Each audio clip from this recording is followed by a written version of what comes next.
everybody, what's up? Killjoy Jake here, and instead of having friends, I have horror movies. Today we got another Scream 5 update. With it coming out in January, there's obviously a whole lot to talk about since they're going to be marketing the heck out of this thing for the next couple of weeks. The runtime was revealed. There's a brand new poster that might have a secret clue as to who the killer is. And will Billy come back for this new movie? We might have proof of that, and we're gonna talk about all that in just a second here, but first I'm gonna need y'all to like this video and subscribe for more horror content. Also, please consider supporting me on Patreon. That would be pretty sick. It's the only reason I can continue making these videos, pretty much. The link for that will be in the description below. Alrighty, now let's get into it. What's your favorite scary movie? Amen. We'll tear your soul apart. Well, I'm Pennywise the dancing now. Oh, blood on the beast! God, don't do that. But sometimes, death is better. So the first thing on the docket is that tickets for the upcoming Scream film will be on sale this Friday via Fandango or wherever the heck you get tickets from. That's where I get my tickets, at least. Not sponsored. We're just gonna double check right now to see if they're available in my neck of the woods, which is like Northeast Ohio, if you guys live around there. Just waiting. I'm looking at this little circly thing going like this. That's real annoying. Loading movie times. Loading movie times. Come on! There we go. Okay, nope.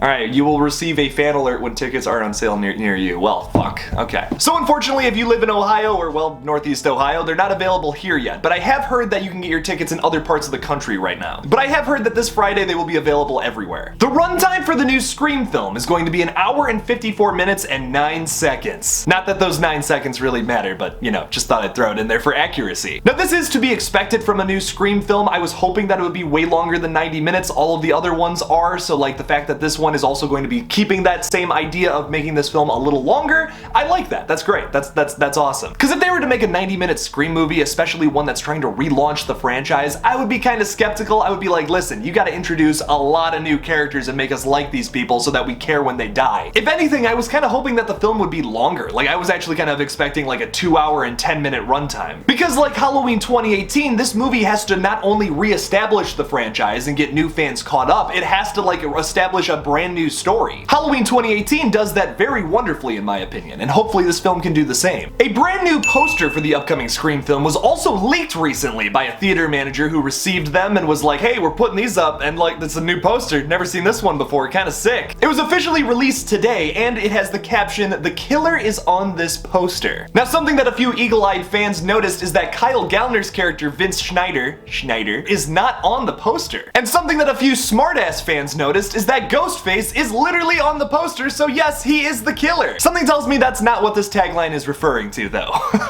Now, I've been speculating for a while now that Kyle Gallner's character is going to have a very small role in this new Scream film, and he's probably going to get killed off pretty early. I mean, we literally see it in the clip and in the trailer of him getting murked by Ghostface, when he's by his car at night and he's in front of that building. There's even that cool shot of Ghostface going like this. So I don't think he's Ghostface, and I think the reason he's not on the poster at all is because he's probably going to get murdered in the first 15 minutes and be one of Ghostface's first or second kills. So personally, I'm ruling him out. I don't think that he's going to be Ghostface. I mean, like I've said in the past, there could be misdirection in this trailer, but there is so much of that scene of Kyle Gallner getting murdered in the clips, the trailer. I don't think that they're faking that. I have a video where I talk about what the misdirection could be in the trailer or the marketing at all, and you can check it out up here, but basically just to sum that up, I say that if anything is misdirection that they might have filmed some extra stuff, it would be something really easy to do for a trailer. Something that wouldn't cost a whole lot of money. For example, that scene of Amber running out of Stu's house with her hand on her side like this, I was saying that could be misdirection to make you think that maybe she got stabbed when really she's the Ghostface killer all along. Now, something that I noticed about the poster is that there are two characters who are crossing their arms like this. All of the other characters are pretty much doing the same thing, having a scared look on their face. And then there's also Judy Hicks, who kind of just looks like a little pimple on this poster.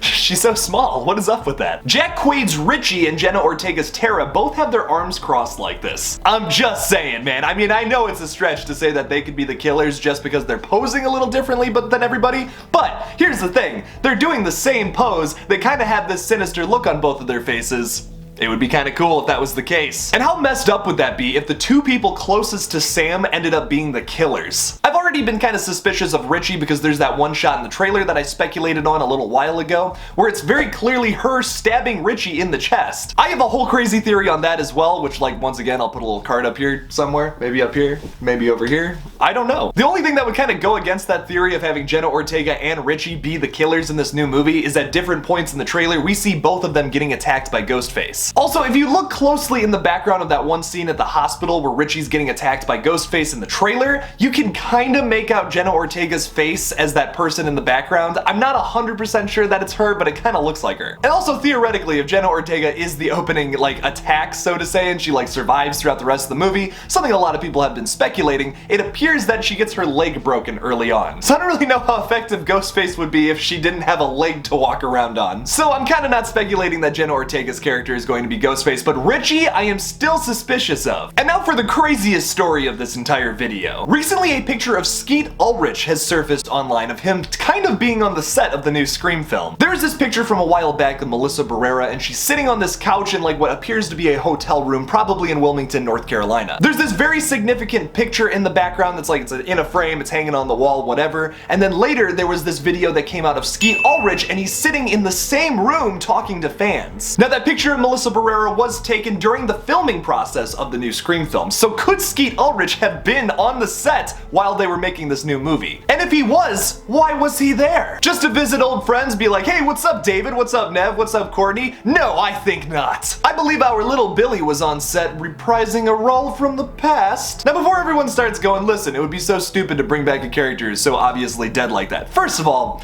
this is a horror movie, man. I'm not saying that we should just throw realism out the window, but do you really think that there was 4 different times in this one person's life where like someone would dress up as a Ghostface killer and try to kill somebody? Like, come on, that's a bit of a stretch. I don't think it would be too much of a stretch to say like, hey, let's bring Stu back for the new film. Now, Billy, on the other hand, he got like shot in the face, so like that would be kind of a stretch in my book, I'm not gonna lie. But like, these people complaining about bringing back a dead character like that, like dude, it's a horror movie franchise. There have been crazier things that happen in franchises that focus on much more real life events than this one, for sure. But personally, I don't think that Billy Loomis is just gonna resurrect from the grave and be like Jason in part 6 where he's just like a zombie and all that. I don't think that's gonna happen. But something I do think though is that Melissa Barrera's character is struggling with her mental health, and she's even seeing little ghost faces running and attacking her when really nobody's there. Maybe Skeet Ulrich and some of the other Ghostface killers and victims could come back for a voice role. Now I really don't think this is too crazy of a theory. Maybe we could have a scene where Melissa Barrera's freaking out at Stu's house or something and she's hearing Billy's voice and Stu's voice. Don't forget, Rose McGowan leaked that she was asked to reprise her role as Tatum in just a voice role. So this could be the case. Now of course Rose McGowan declined because of some crazy BS, which we're not going to get into in this video, but